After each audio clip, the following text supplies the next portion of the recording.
Blackberries will produce just fine without fertilizer, but with fertilizer they'll produce even better. We have about 225 feet of blackberry plants here, and we typically harvest about 50 gallons of blackberries per year. And to get that many blackberries, you will need to fertilize. Now typically we try to use animal manure as much as we can. Chicken manure works great, horse manure works good too. But we grow so many things here on the farm that we just don't have enough animal manure to take care of all those plants. So this year I'm going to be fertilizing the blackberries with triple 13. It's good to use an even balanced fertilizer with blackberries. The first number in the fertilizer formula here is for nitrogen. The second one is for phosphorus. The third one for potassium. Now the nitrogen is what's going to give your plants the lush green growth, and they have to have the leaves to photosynthesize to make the energy to make the fruit. But you don't want to get too much green in your blackberry plants, because then it'll shade out and it just won't produce, it'll shade out the fruit and it just won't produce really as much fruit as it would otherwise. Really, you have to have that potassium and phosphorus in there for good root development and good flower set and fruit development.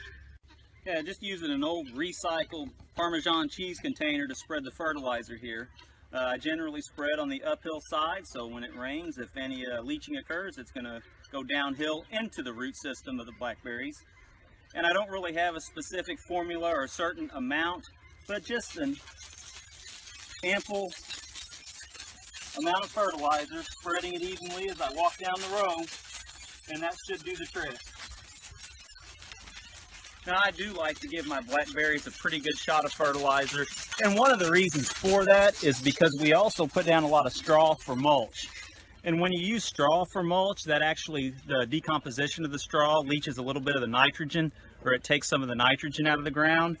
And using the fertilizer is just a way of replacing that nitrogen to make sure the plants have plenty to grow. Now we are fortunate to have pretty much an endless supply of straw available to us, but you can mulch with really anything that you want to.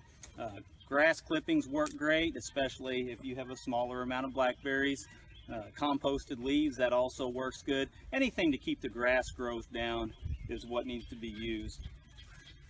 Now when we're mulching with the straw, I put in a fairly thick flake of straw.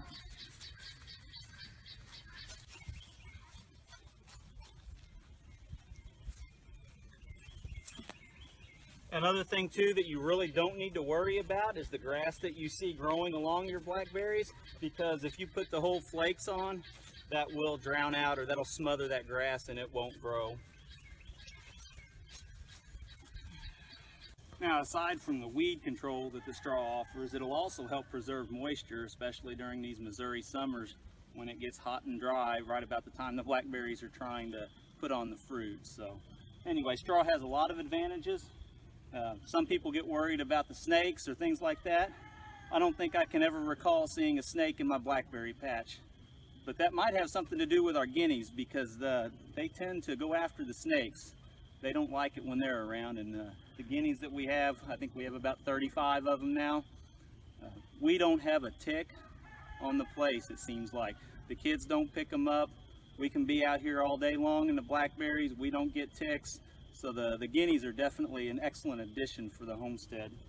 Alright, well, we just wanted to give you a brief overview of your spring blackberry maintenance that you'll have to do every year if you want to get a nice crop of blackberries.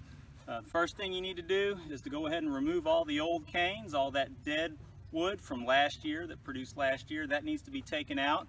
Then you need to go ahead and prune the existing berries, removing those canes and leaving about 1 cane per linear foot, or in the case of some of the types of blackberries, about 3 to 5 canes per cluster, and those clusters would be about 3 to 5 feet apart. Once all that work is done, trim those blackberries up to where they're not sprawling out too much. You want to focus that energy on the main stem and a few short branches. That'll give you the best quality fruit. Then you need to fertilize those blackberries. Once again, I like to use some triple 13, or manure works great too. Then I like to go ahead and get a nice thick layer of mulch on those blackberries, And if you do that, all you have to do is now wait a couple months and you'll be enjoying fresh, delicious blackberries come end of June, first part of July.